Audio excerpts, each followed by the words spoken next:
प्रिय श्रद्धालु भक्तजनों नमस्कार। भक्तजनों, आज मैं आपको शास्त्रों में बताए गए कुशा के बारे में एक प्रसंग सुनाऊंगा। साथ ही आप जानेंगे कि मानव जीवन में जीवित रहते हुए कैसे कुशा की हर भौतिक व आध्यात्मिक कामनाएं पूरी करता है और मरने के बाद भी मनुष्य के आगे की यात्रा में कैसे सहायक होता है। साथ ही आप जानेंगे कि कुशा की उत्पत्ति कैसे हुई और कुशा को अमृत तुल्य क्यों माना जाता है। तो प्रिय श्रद्धालु भक्तजनों, आइए जानते हैं पवित्र कुशा से होने वाले लाभ के बारे में विस्तार से। प्रिय भक्तजनों, अध्यात्म और कर्मकांड शास्त्र में प्रमुख रूप से काम आने वाली वनस्पतियों में कुशा घास का सबसे पहला व प्रमुख स्थान शास्त्रों में बताया गया है।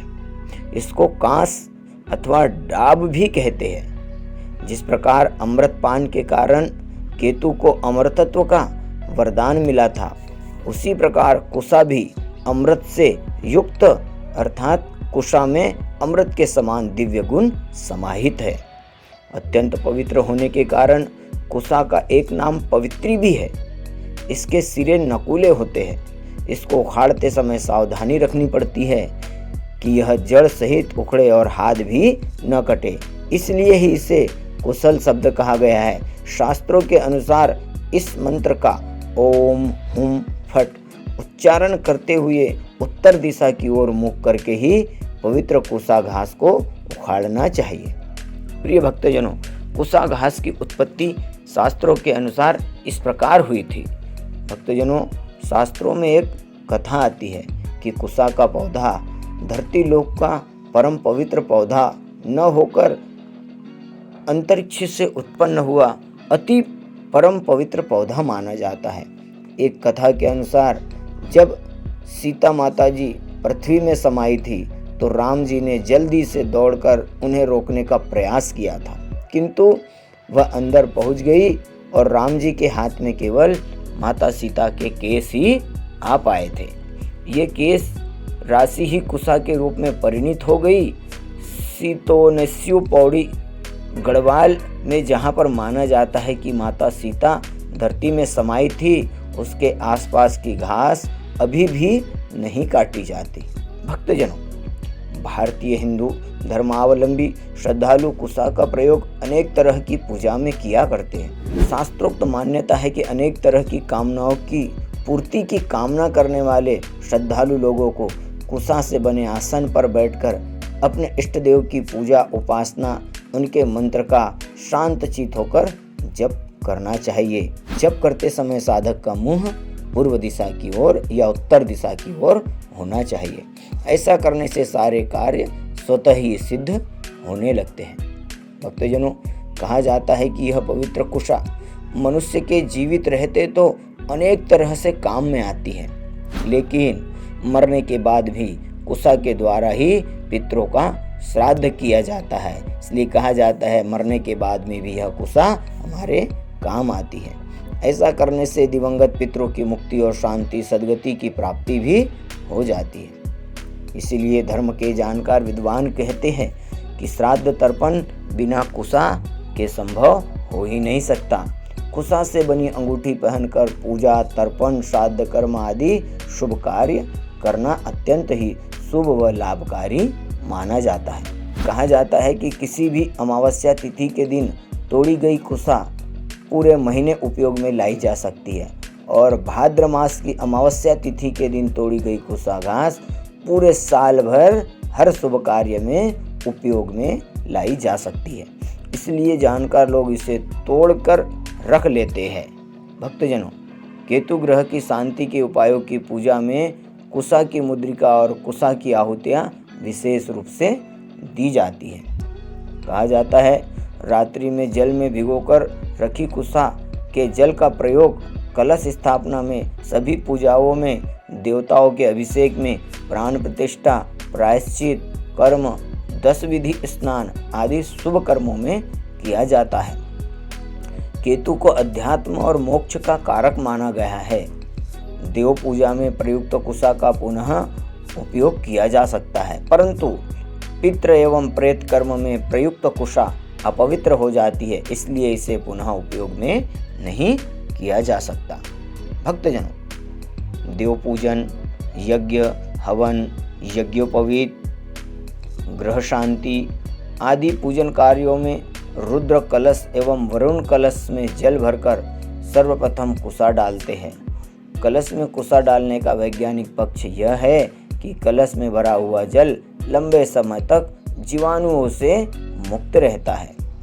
पूजा समय में यजमान अनामिका उंगली में कुशा की नाग मुद्रिका बनाकर पहनते हैं। प्रिय श्रद्धालु भक्तजनों, कुशा के आसन पर बैठकर की गई पूजा अतिशीघ्र फलदायी होती है।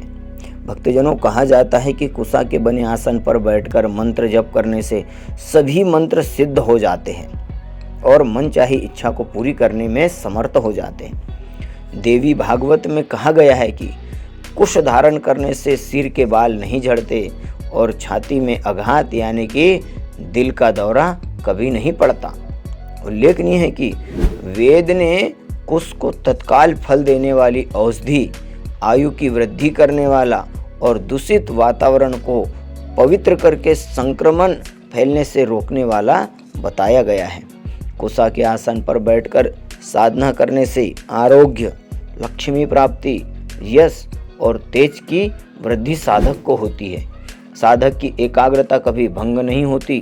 कुशा की पवित्री उन लोगों को जरूर धारण करनी चाहिए जिनकी राशि पर ग्रहण पड़ रहा है। कुशा मूल की माला से जाप करने से अंगुलियों के एक्यूप्रेशर बिंदु दबते रहते हैं, जिससे शरीर में रक्त का संचार बराबर होते रहता है।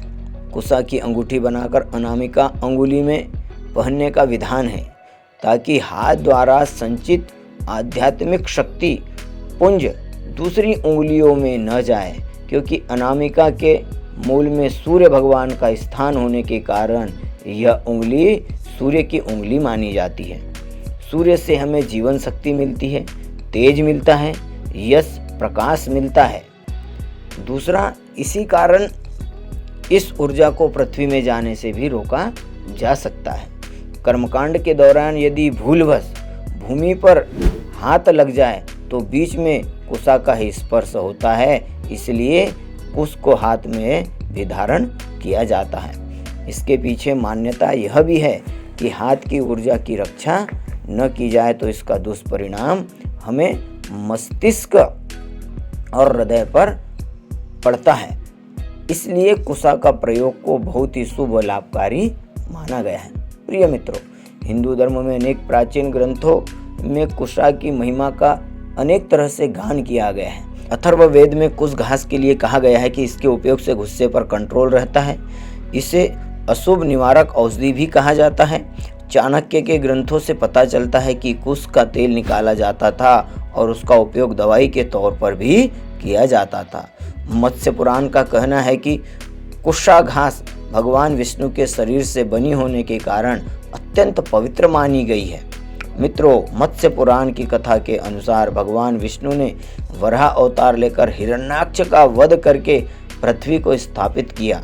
उसके बाद अपने शरीर पर लगे पानी को झाड़ा, तब उनके शरीर से बाल पृथ्वी पर गिरे और कुशा के रूप में बदल गए। इसके बाद ही कुशा को पवित्र कुशा माना गया। प्रिय मित्रों, महाभारत के एक अन्य प्रसंग के अनुसार गरुड़देव स्वर्ग से अमृत लेकर आए तो उन्होंने वह कलश थोड़ी देर के लिए कुशा घास पर रख दिया। कुशा पर अमृत कलश रखे जाने से कुशा को पवित्र माने जाने लगा। महाभारत के आदि पर्व के अनुसार राहु की महादशा में कुशा वाले पानी से नहाना चाहिए। इससे राहु के अशुभ प्रभाव से राहत मिलती है। इसी ग्रंथ में बताया गया है कि कर्ण ने जब अपने पितरों का श्राद्ध कुशा का उपयोग किया था, इसलिए कहा गया है कि कुश पहनकर किया गया श्राद्ध पितरों को तृप्त करता है। ऋग्वेद में बताया गया है कि अनुष्ठान और पूजा पाठ के दौरान कुश के आसन का इस्तेमाल होता है। बौद्ध धर्मों के अनुसार बोधि वृक्ष के नीचे भगवान बुद्ध ने कुश के आसन पर बैठकर ही तप किया था और ज्ञान की प्राप्ति उन्हें हुई थी। भगवान कृष्ण ने कुश के आसन को ध्यान के लिए सर्वश्रेष्ठ माना है, आदर्श भी माना है। तो प्रिय श्रद्धालु भक्तजनों, पवित्र कुशा से जुड़ी यह अद्भुत जानकारी आपको कैसी लगी, हमें वीडियो के कमेंट बॉक्स में ज़रूर बताएं। अगर आप हमारे वीडियो चैनल पर नए हैं और ऐसी दुर्लभ जानकारी वाले वीडियो देखना पसंद करते हैं तो हमारे वीडियो चैनल को ज़रूर सब्सक्राइब करें, ज़्यादा से ज़्यादा शेयर कर भगवान की कृपा के अधिकारी बने। साथ ही पास में बेल आइकन को भी ज़रूर दबाएं। धन्यवाद, धन्यवाद, धन्यवाद।